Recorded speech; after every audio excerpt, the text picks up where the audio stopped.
everyone to the talk today. I'm Elaine Livingston.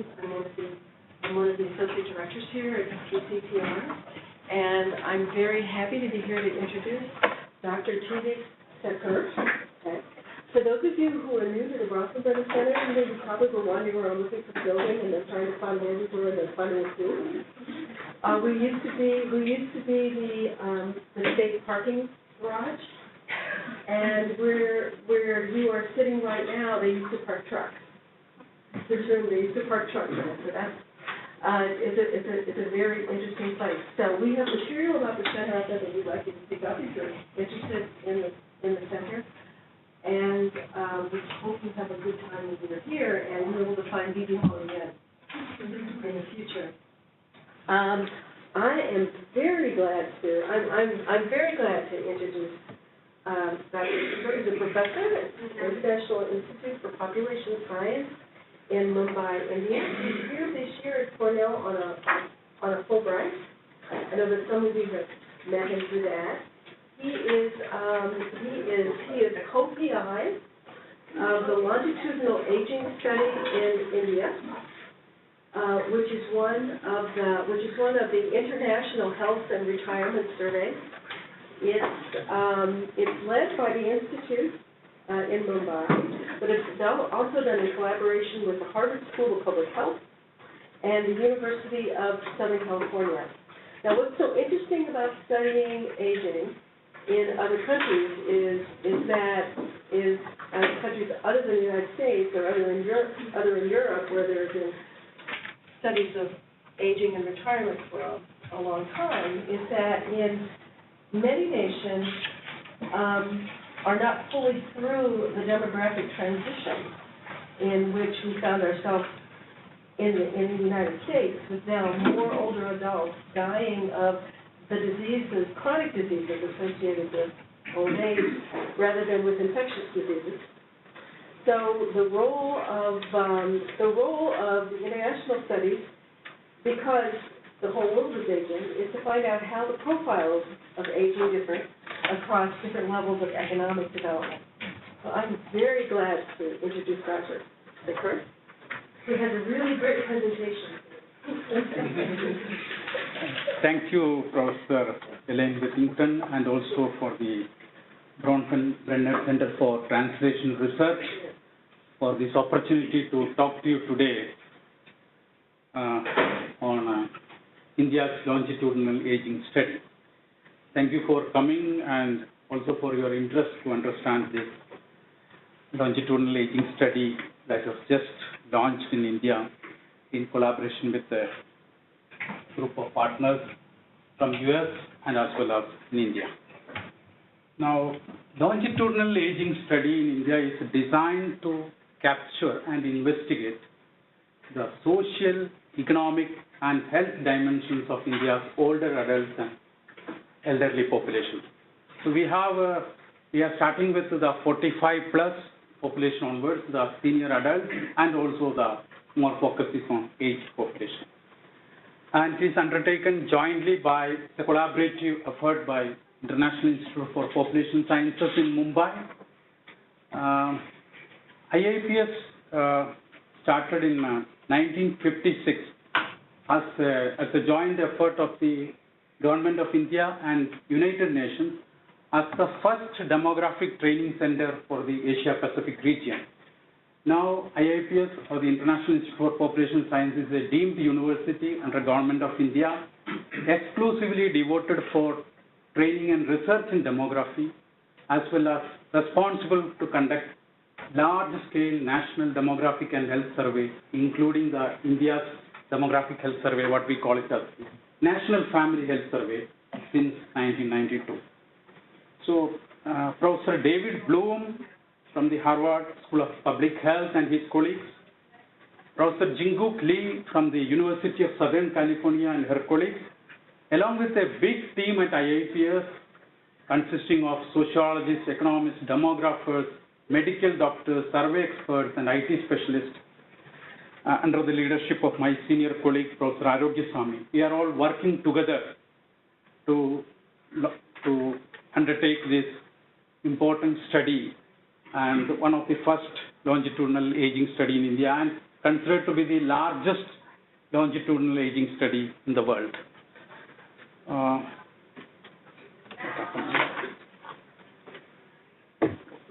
If you move your mouse and click on the screen, and now Thank you. Okay. Now, you are very much familiar with the rapid aging transition happening across the world, and India is also no exception to that. Coming specifically to Indian situation, as per the 2000 latest census of India, we have the 1.2 billion population, and the old people or the 60-plus population consists of around 9% of India's total population in 2011. That is roughly about 100 million people.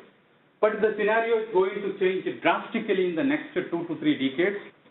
And according to the projections of the Population Division of the United Nations, between 2011 and 2050, the number of aged in India, or 60-plus population, is going to increase to around 20%. That will be approximately around 330 million population.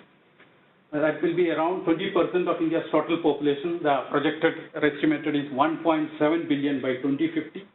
So 330 million elderly population, and it is more than the total population of the United States as of now. Now, if you consider the pre-retirement phase, the 45 plus, and that will be around 30% of India's total population by 2050. That will be approximately around 600 million people. So, and within the aging scenario also, there is an increasing tendency of feminization of aging happening, the large number of females, and particularly the widows among the elderly population.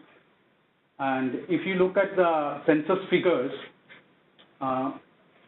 we have out of the elderly female 60 plus, nearly 60% of them are widows, whereas among the male elderly it is only less than 20%. So there is a big disparity and large share of elderly widows, partly because the higher life expectancy among the females, but also due to the considerable age gap at the time of marriage between husband and wife, because many Indians prefer to marry a woman much younger than himself. So the marriages which happened 30, 40 years, the age gap was considerably important, and now, of course, that gap is narrowly coming down.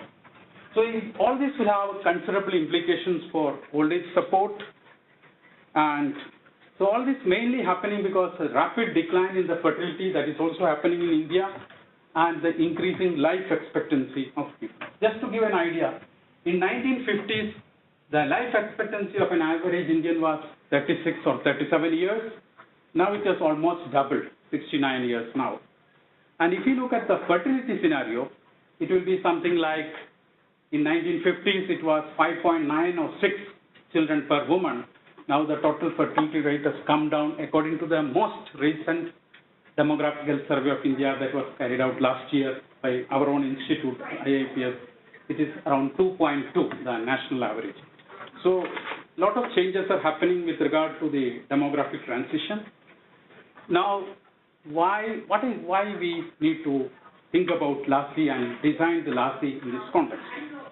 We don't have any nationally representative data set available for the 45 plus population. Most of our other surveys, the demographic health survey, national family health survey, the district level household survey, are exclusively for the married woman ages 15 to 49 to understand the maternal and child health conditions of that. So we don't have the big surveys focusing on the senior adults and elderly population, a nationally representative survey. And also we have seen in India a premature, the burden of non-communicable diseases, and which is happening much earlier compared to many other countries at the age of 45 onwards. And the non-communicable diseases in a big way like diabetes, stroke, cancer, and many other things, cardiovascular diseases. But India's healthcare system is very fragile and not tuned to face this major challenge of health with the increasing aging population. So another idea of, while designing the LASI survey, to have a international comparability. So we have tried to see that the LASI survey instruments, the questionnaire are comparable with the other sister surveys. That means the health and retirement study in the United States, the Chinese health and aging study CHARLES, the Korean longitudinal aging study CLOSA, and the Japanese aging study JSTAR, and many other studies. So we have taken into consideration the harmonization of survey instruments and survey protocols in order to have a comparable data for cross-country analysis, cross-country comparisons. So LASI will be the first nationwide longitudinal study. It will not only generate data for scientific research, but it also will create awareness about various dimensions of elderly's life, their health conditions, living conditions, and will also help to have the informed policy decisions. Now, coming to some of the important goals and objectives of the LASI, to provide the credible scientific data regarding the burden of disease, functional health, healthcare, and social and economic well-being of the older adults. So we will be using all the internationally comparable research design tools and scientific methods to provide this acceptable data, which is also nationally representative. So it will provide the national level policy making, support the policy making, and also provide long-term scientific research. And it will also provide the information required for the Government of India's newly launched national program for the healthcare of elderly, and strengthening the existing social security and pension system. The Indian Ministry of Social Justice and Empowerment is in charge of providing the old age security schemes and provisions and various benefits for India's elderly population. And of course, the pension benefits are mainly concentrated on the people working in the organized workforce. Large majority of the informal sector workers, mainly in agriculture, they don't have any benefits of the pension or other things. And we also know that India has experienced a significant economic progress, particularly after the liberalization which started in the early 90s. But we have no idea about how far the India's economic progress has helped India's elderly population. That is still an unanswered question.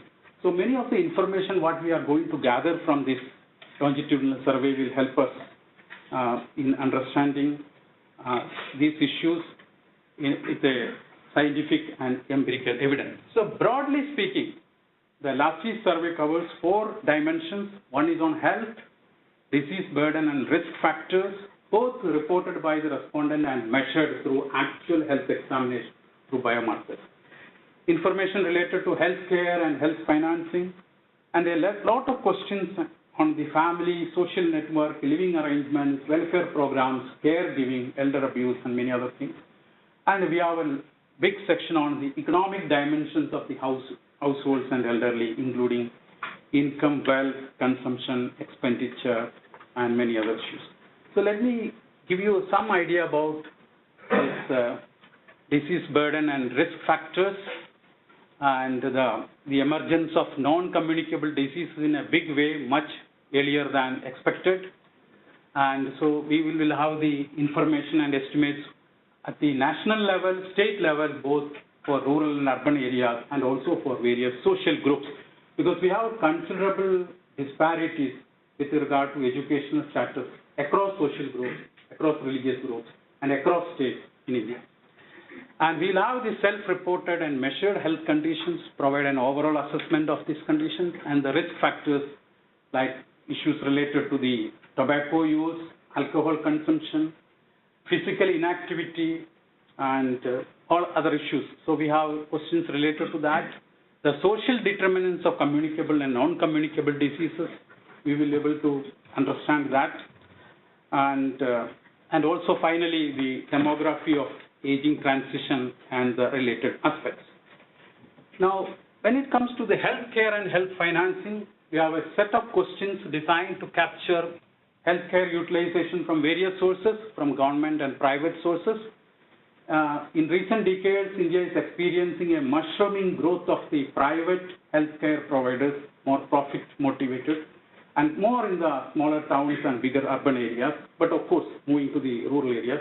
And we also have a large network of government or public healthcare infrastructure, but generally considered as inadequate and inefficient with the lack of quality of care. So we will be having some questions related to this. And the household expenditure, according to many other surveys, nearly 70 to 75% of the health spending in India is out-of-pocket expenditure. This is much higher compared to even many other South Asian countries. And the medical cost, the type of health insurance, the available evidence indicate that less than 10% of Indians have any form of health insurance, either from the government or from the private sector.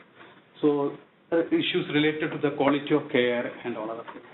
Now coming to the social dimensions, we have traditionally in Indian context, the family is considered to be the important source or support for elderly, because it is considered or believed that it is the responsibility of the adult sons to take care of the old parents, and the old parents preferably generally used to live with their sons and their families.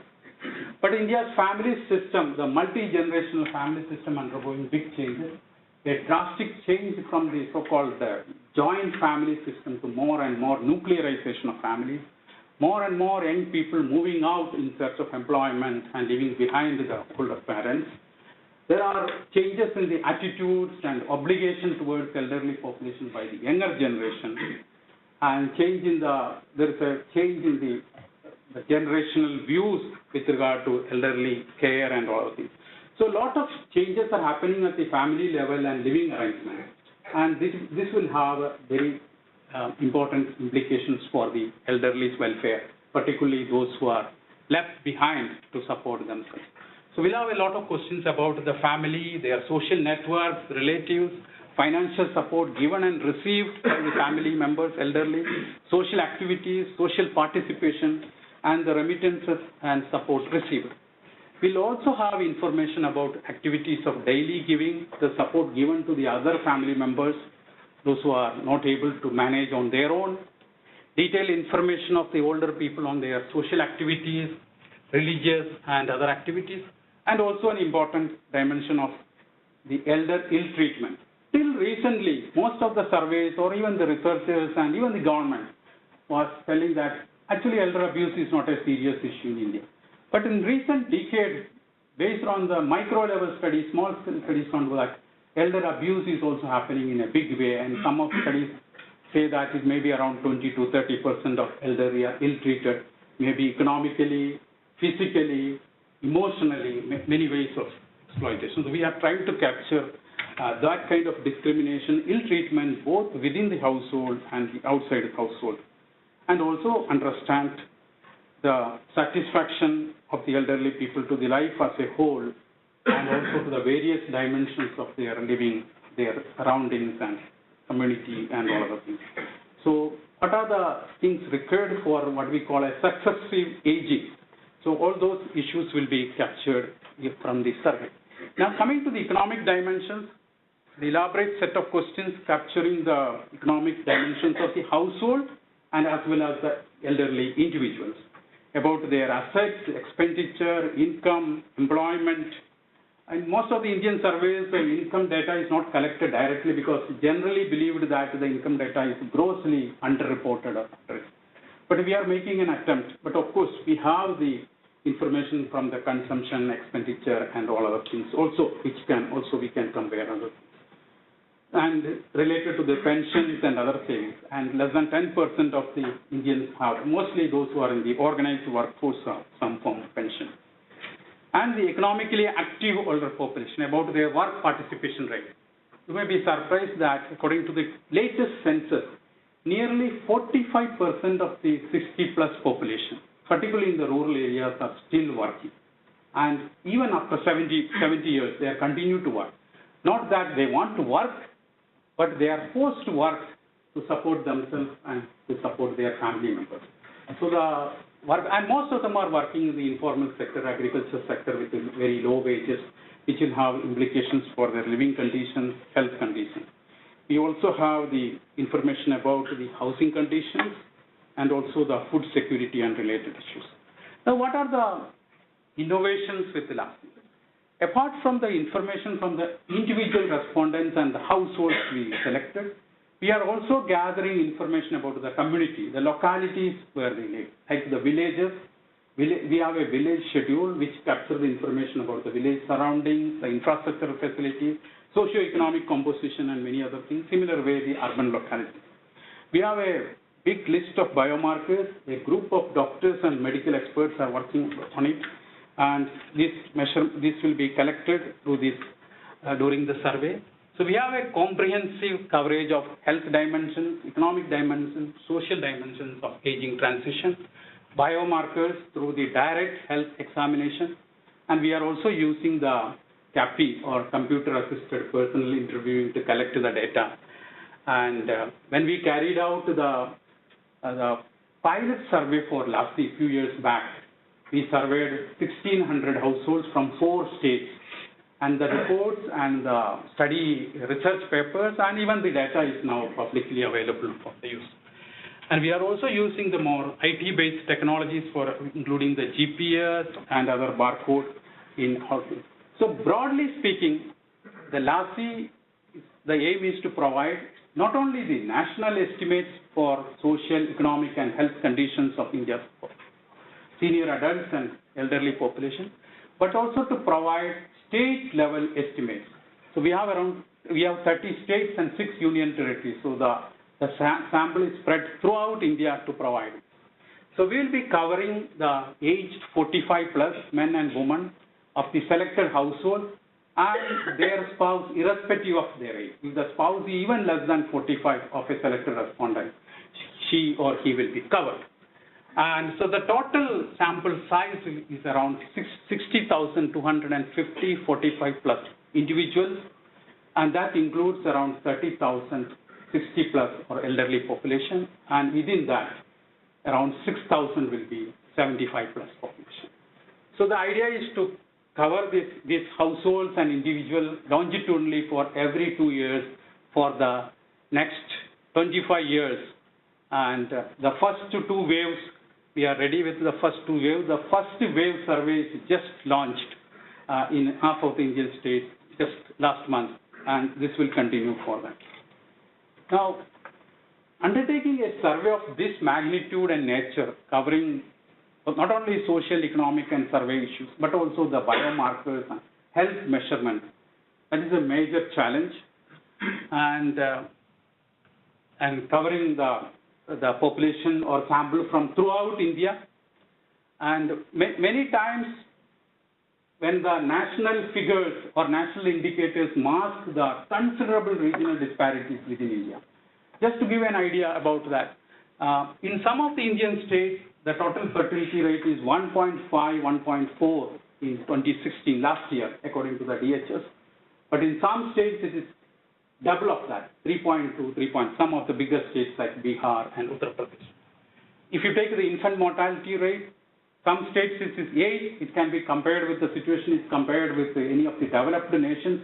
But there are some states still the infant mortality rate is more than 50 or 55. And if you take the female literacy, some of the states like my home state of Kerala, it is 100% female literate. But there are other parts of India where the female literacy is less than 50 or between 30 and 40. So there are considerable regional disparities with regard to social, economic, and development indicators. And some of the states are almost 50% or more than urbanized. There are some regions and some states are exclusively rural.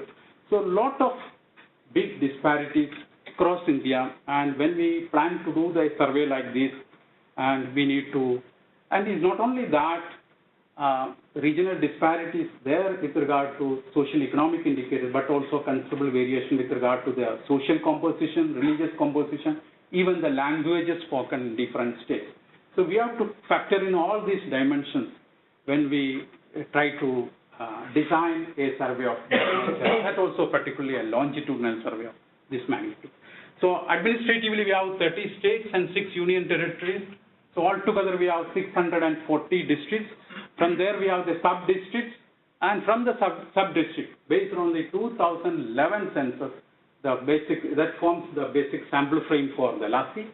we are identifying the urban areas and the urban towns, from their urban wards, and from their census enumeration block, which will have approximately 150 to 200 households. And similar way, the rural areas are also identified, and it is proportional to the rural-urban population in each state. And some of the villages are small, less than 100, and of course there are larger villages of around 4,000, 5,000 households also. So there are big variations according to that. So broadly, this is a way the multi-stage stratified sampling design is there, both in the urban and rural areas. And first we identify the sub-district or the taluks, what we call. From there, the urban areas and villages were identified. The villages are small. The entire village is considered for the survey. The villages are big. Certain segments were made on a certain scientific line, and some few segments were identified to do the survey. And also to give a sufficient representation to the 4 metropolitan cities of Mumbai, Chennai, Kolkata, and also Delhi. We have a sample. So this is the way broadly the sample design is look like. Now we have 3 survey schedules or the instruments.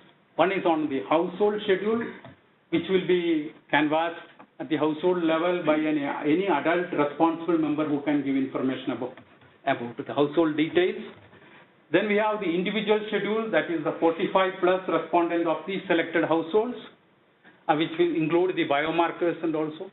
And we have the community schedule, as I said earlier, it will be canvassed at the village office or the urban ward, talking to the service providers, local leaders, and village officers and other things. That is done not at the household level. So these are the 3 survey schedules used in the LASI. This is the first time we are using an urban schedule, community schedule in any survey. Now coming to the various questions asked in the health section about the morbidity, not going into the details, you can also get all these details on our website. Mental health, functional health, healthcare utilization, health behavior, and many issues. These are the questions of the reported cases. We are asking the respondents about the reported cases of morbidity and health conditions. Then we have the big set of biomarkers. This is the actual health measurement. A team of trained health investigators will go to these households and collect this information, test it, like the blood pressure, pulse rate, lung function test through spirometry, vision test, anthropometric measures of weight, height, and waist and hip circumferences. We have performance-based markers like grip strength, timed back, balance test, and also the dried blood spot samples. This will be collected and sent to a national lab where it will be stored and the test will be carried out for the incidence of diabetes and many other things. Then we have the questions related to the housing and environment, household consumption, assets and debts. These are all from the household section, and the household income. A lot of questions under the various domains. Then we have the economic section. In the individual respondent, we have the questions related to their work, past and present, their retirement, pension activities. There are few set of experimental modules. The experimental modules are 4. That will be the CAPI will randomly select each 25% of the respondents for each of these modules. So it will be one module for one respondent, and that will be selected. So there are 4 modules on time use, expectations, social connectedness, and winners. And this can be modified and changed or even can be, we can have another set of experimental modules in the next wave after 2 years.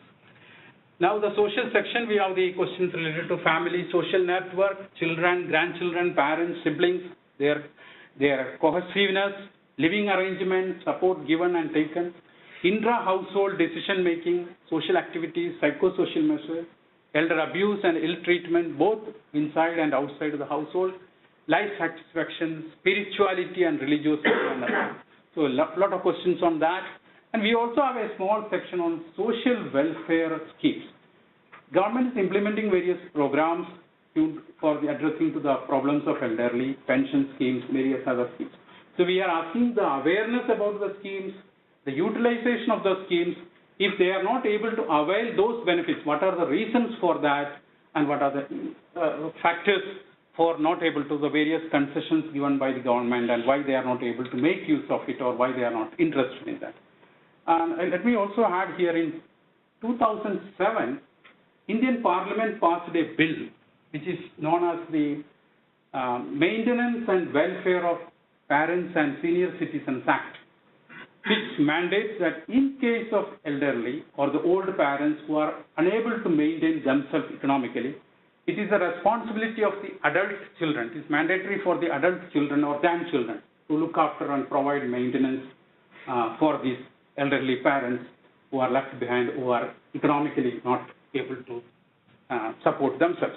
So we are also asking some questions about the awareness about these schemes and all things.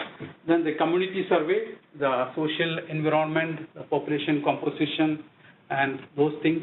Some of these informations will be preloaded from the census, like the number of female-headed households and all the things. But most of the information will be collected at the field level through the village officers, village head, or what we call the local sarpanch or the village headman, and other service providers like health workers and others. So we will have this survey will be canvassed at the village and community level. Now coming to the field implementation part. This is not a one-time team going and doing survey. These are different stages of identifying.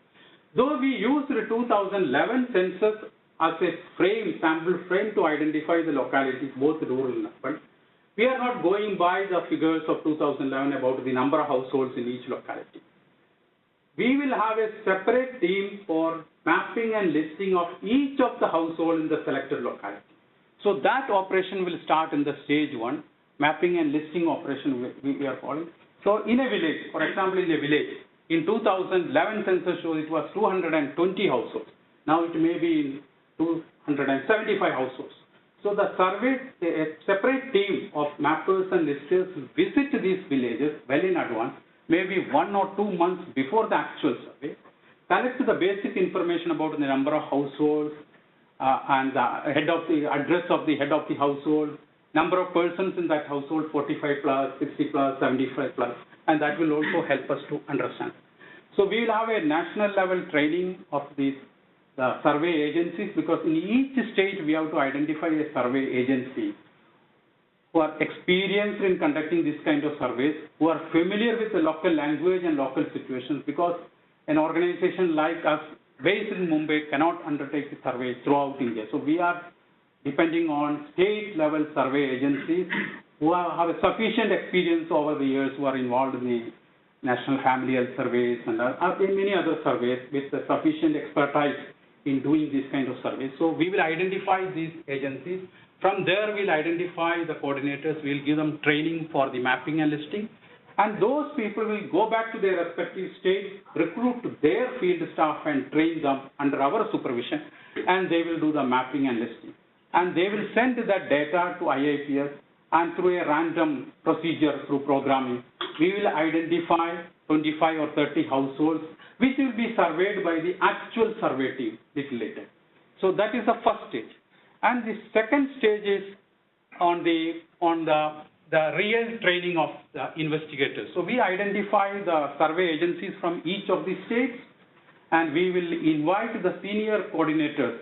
One is a survey expert, one is a medical expert, one is an IT expert, one is a project manager. We will call them for a national level training of trainers program, and they will be familiarized with all the procedures, questionnaires, manuals, survey protocols, everything, in a residential training of 30 days for this training of trainers.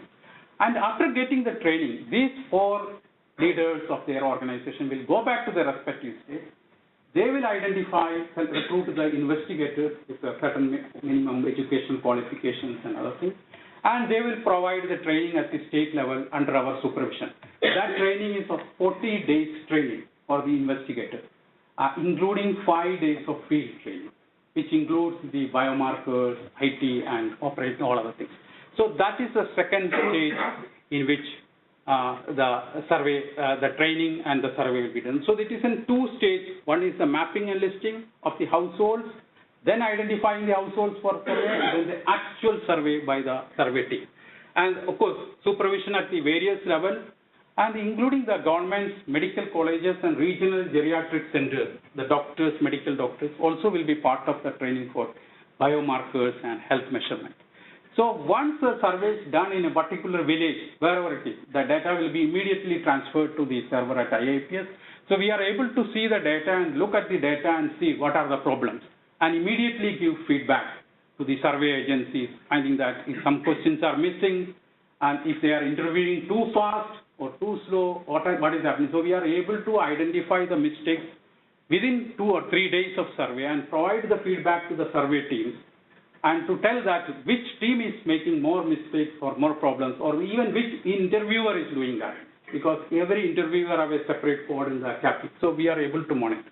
And the blood samples collected will be transported to a national lab, Indian Council of Medical Research Lab, which is based at Pune, which will be stored there for testing and other things later. Now, as I said earlier, the first operation is mapping and listing, which will have a 2-member team.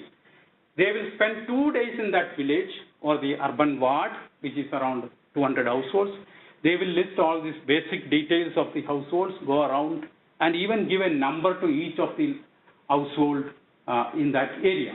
So the survey team, which will go later, will be able to identify which are the households they need to survey. So that is a 2-member team, and we have a strict protocol that 2 days they need to spend to complete that work. They cannot complete within 1 day and move out to the next area. Similar way, the main survey team, that is the household survey team, which will have a 6-member team with a dedicated vehicle.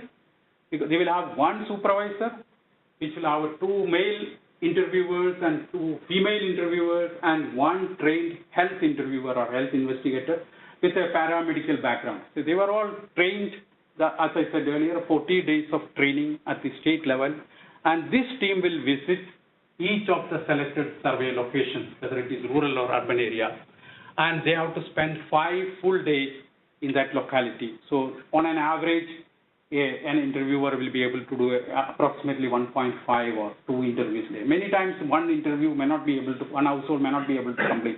In case the respondent is not available, so you have to continue the interview the next day. So, or the biomarker can be done only after completing the individual interviews. It may even go to the 3rd day. So the 5 days of minimum concentrated field work in that locality of this 6-member team with a dedicated vehicle, with all the equipment, will be there. So that is one way of ensuring certain level of data quality and standards. And of course, I will also just a few minutes. A survey of this nature, of course, it is easier said than done. Of implementing this is a big challenge. Let me just list out few. One is the translation of the entire survey instrument to different languages and ensure that all the languages are, all the various modules are following the same meaning and other things. So it's a big exercise. Nearly 18 languages we need to translate to the survey instruments. And the questionnaire is bilingual, English and the regional language, which will appear on the CAPI. The recruitment of survey agencies, identifying the right survey agency with some expertise and experience in each state, sometimes very difficult in the remote or the northeastern states. It's a big challenge for us.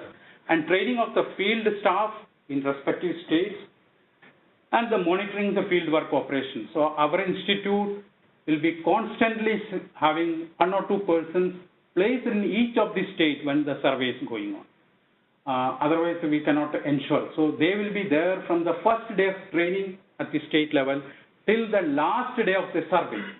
So these 1 or 2 individuals will be constantly moving around and monitoring the fieldwork and reporting back. They are in one way of the eyes and ears of IIPS at the field level. And apart from the visit by the faculty representatives, the IT specialists, health coordinators, and all others. So that will be done.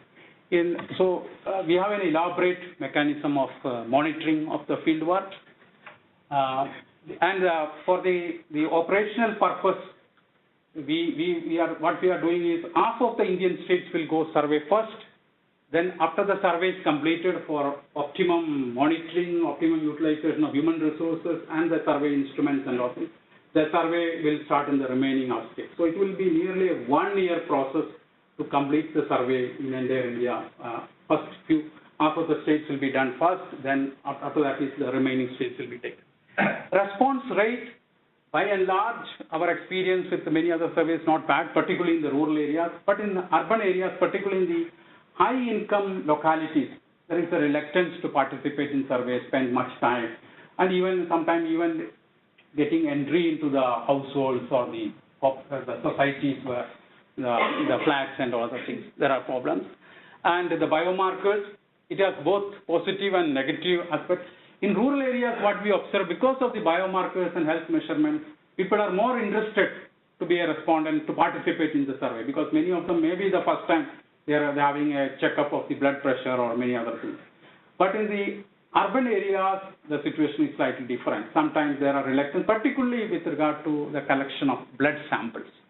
Some are showing reluctance and all things. But based on our experience with the pilot surveys and other surveys, we were able to reach it.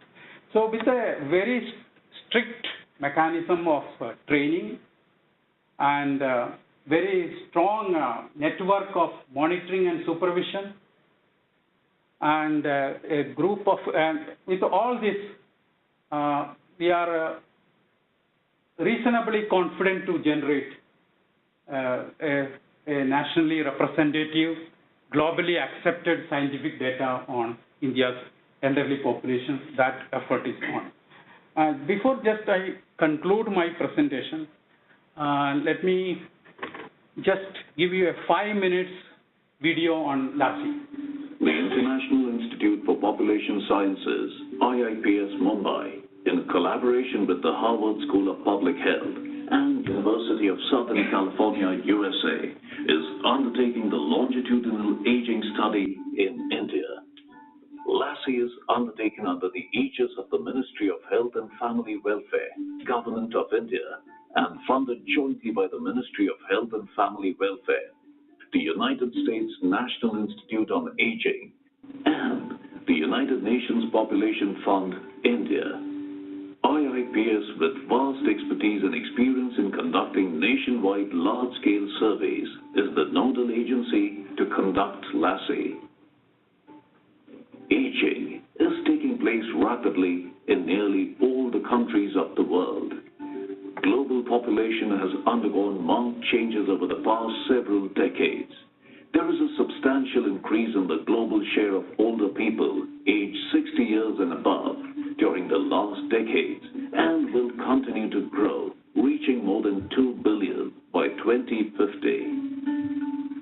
The rise in longevity and fall in fertility led to the reduction in the proportion of children and rise in older population aged 60 and above. The proportion and the numbers of older people is projected to exceed the number of children. There is no sufficiently broad, nationally representative data set currently available in India for the older population. Comprehensive new scientific data is needed to conduct analysis of health, economic and social challenges based on population aging. LASI will help to formulate mid- and long-term policies and programs to address many challenges presented by population aging. The main goal of LASI is to collect credible scientific data on the burden of disease, functional health, healthcare, and the social and the economic well-being of the elders.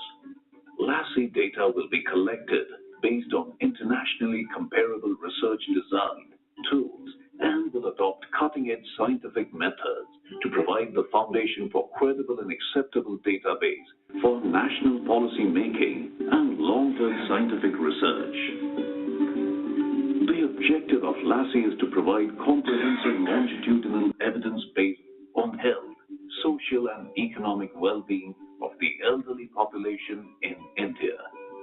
LASI is designed to cover scientific data on 4 major subjects and policy domains of the adult and the older population of India, namely health, disease burden and risk factors reported and measured measured, healthcare and healthcare financing, social, family and social network, social security and welfare, economic, income, wealth and expenditure, work, retirement, and pension. LASI will be the largest longitudinal aging study in the world. It adopts the state-of-the-art survey technology and field implementation strategies. These scientific innovations are interconnected and will be able to provide globally harmonized data using several new features like wide range of biomarkers, latest IT technologies, and gold standard survey protocols. LASI is envisioned as a representative survey of 60,250 older adults in the age group of 45 plus in all states and union territories of India. It will be conducted every 2 years for the next 25 years. The LASI instrument comprises 3 survey schedules, namely household schedule, administered at the household level, individual schedule, administered to respondents aged 45 plus and his or her spouse, and community survey, administered at the village and the urban ward levels. The 3 schedules cover more than 18 subject modules. Trained survey and health investigators will cover the length and breadth of the country. They will directly gather data onto laptops to minimize time and ensure quality. LASI covers the collection of wide range of biomarkers. These include various physical functioning markers, anthropometric measurements, performance-based markers, and most importantly, the tried blood spot assays. Biomarkers are an important tool for understanding the association of the socioeconomic status with health and mortality. They are useful for studying a variety of social behaviors and environments, burden of health risk, and chronic disease conditions. LASI outcomes and long-term implications. First, LASI will provide comprehensive evidence base for national and state-level policy and programs. Second, LASI will help in establishing a range of preventive and curative healthcare programs for the older population. Third, LASI will contribute to developing a comprehensive social security policy and program framework. Lastly, LASI will lay the foundation landmark research on aging in India and globally. Thank you. Thank you so much. We have some time for questions.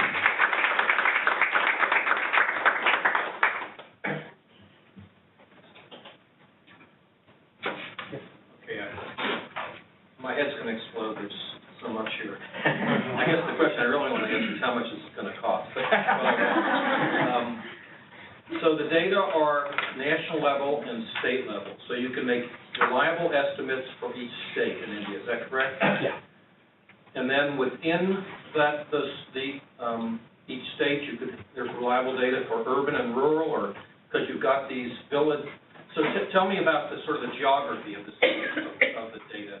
And at what level it's reliable? The sample locations were essentially based on the 2011 census, where in each state we have the proportion of urban population and the rural population. So accordingly, the samples were identified. In the major states, we will be able to provide the estimates, even the social groups. But in the smaller states, where the sample size is around 1,000 households, there are the bigger states which have 3,000 to 4,000 households. We have much more freedom to have much more estimates at different levels. Okay. Yeah, so I have a more general question, which is, so if you're dealing with, it's a national level and state level data gathering, so there will be willy-nilly some kind of standardization, right? Now, my concern with standardization is usually that it'll basically eliminate all the regional and village level peculiarities, which I think are quite important. So how do you deal with that? Two things. One is when we talk about a national level survey, we have to ensure that each and every protocol and every question is asked uniformly across the country. So for that, we not only have a good training mechanism, but also we have a manuals for each. Each question is explained in a manual. What is the purpose of asking this question? And why this question is asked? What are the experts? So the interviewers will read the manuals at the time of training, not only just read the questions and go. That is one part. But that your question about the village level differences, of course I agree that is why we have the village schedules also. We capture the village level differences. I know that a village in Uttar Pradesh is totally different from a village in Tamil Nadu in the southern states. So the village level characteristics we are able to capture through the village schedules. In most of the other surveys, we don't have the village or community schedules.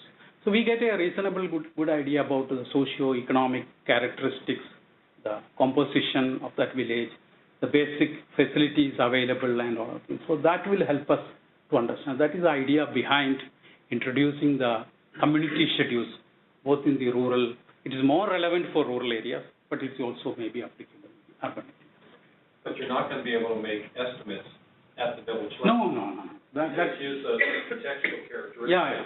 Just to compare with the situation. Yeah. I have a quick question.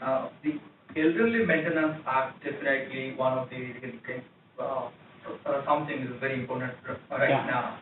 So, but when we talk about the legal system and accessing the law and something, it is really a matter of scare among the urban and rural population both. So, are you factoring that in from the maybe the perception of the elderly or maybe from the stakeholders? Is there any better way to access the law system? Because accessing the legal system in India is not a very easy thing. Yeah, you are absolutely right. Legal provisions and laws are one thing, and accessing and making use of it is another thing. And particularly this case, you have to go to the court against your son and daughters, your own son. It is not an easy thing to do, and in most cases, it is not possible to do. And many of the old parents will be reluctant to do, or they are not in a position to do it. So the legal provision is one thing, and the actual implementation and the relevance at the local level will be totally different. But there were instances, why the government came out, there were instances in which the parents distributed their wealth among the children, thinking that they will take care of them. Then later they realized that they were thrown out of their household, they are on the streets. So the provision in this act provides that in case any one of them go to the court, there is a provision in the act that they can take back the property from the sons or daughters. So it is a very difficult thing to implement at the field level. One is the legal system. Second thing, going against your own family members with whom you are very much dependent. And in fact, even we don't know how far the elderly in the rural areas are really aware about this act. We really doubt a large number of them may not be aware. So we are having few questions to gauge their extent of their awareness and their willingness to use that in case if they need it. It is a very difficult situation for an elderly who is economically and socially dependent on his or her children for their survival. I was curious, like in the study plan or the research design, will you be looking at interactions of the elderly with like everyday facilities, like something like the post office or the bank, or like these everyday interactions? Will they figure into questions? And secondly, one more question I have. Yeah. It's like locations that are very remote, will they be like eliminated, or will there be special consideration given to elderly living in locations that are very remote or inaccessible, like in Northeast you said? Okay. Now, one about the interaction of the elderly with the facilities there. We have the questions about the set of questions about their daily activities We also have questions related how frequently they interact with their family members, friends, what is the method of interaction, how frequently they visit, those questions are there. Regarding the remote areas, because the sample is drawn from a census in a scientific basis, some of the villages may be in a very remote area. So of course the survey team will be very difficult to reach. But we don't have any special preference or anybody those who are living, because we are taking the household and individuals 45 plus there. And one important part of this survey is that right now we are not covering the old age homes or institutionalized elderly. Of course, their percentage in India is very, very negligible. But of course, it is growing. But the plan is that after the first wave is completed, when we go for the second wave after 2 years, in case anyone from these selected households are moved to old age homes or institutional care, they will be trying to contact them. So we are also collecting all the information about the contacts, phone numbers, and other details. So we will be able to. But as of now, the institutional population or old age homes are not part of our survey design. It's exclusively the household survey. I had two questions. The one, I realized I wasn't paying close enough attention to, because it's a longitudinal survey. I was curious the kind of data that you're collecting about individuals after they've passed away, in terms of cause of death, or what kinds of information are you gathering there? And then also, I was just curious about, you had said there would be data sets available for secondary analysis, publicly available data. I was just curious what the dissemination plan is for that. It is our commitment to make the data publicly available. What I said, when we did the pilot of 1,600 households in the 4 states, the data is already publicly available. But this survey, after the survey is done and some of the basic informations were published, the data will be available to the entire research community, policymakers, everything. That is the commitment of the institution and the funding agencies, because a lot of resources by the government and other agencies are spending on that. So it should be optimally utilized. Asking about the questions related to the health and the death in the family, and we have few questions related to the respondent, the father, his or her father, their age, in case if they are not alive, what age they died, and very few questions on that. But most of the questions on the present respondents. We are not probing the earlier health conditions much. That will be difficult. In many cases in the rural India, most of them never diagnosed their actual problems, the health problem. Many of them never went to the hospitals for treatment or other things. So even if they know that their father or grandfather died, they may not be able to tell for what reason, what cause. It will be difficult for them. I was imagining how this might be done in Thailand. And one difficulty, I think, would be mobility, because especially if people will be moving around between children's houses or from village to village. And I'm wondering if you have any way of capturing that. Of course, there may be some households may be moving out for various reasons. But in the, generally speaking, the village scenario, the entire household moving out is not a very common thing. Maybe 1 or 2 members may move out, particularly the younger ages in search of education, employment, or marriage. But in the rural context, mostly after 45 plus, they are mostly there. But of course, in the urban areas, particularly the households selected are in a unauthorized slum localities, there is possibility that that household will be missing or something. So we have a system of recruiting the new households, and also the members who are not now 45, maybe entering to the 45 plus in the subsequent surveys. They will also form part of the respondents and all. So that. One more. Yeah.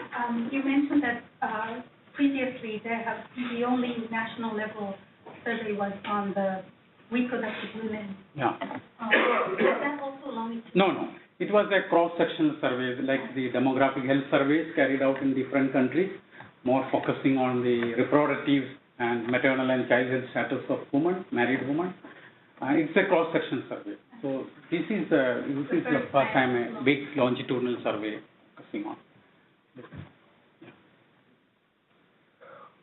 Okay, then thank you for coming and thank you very much.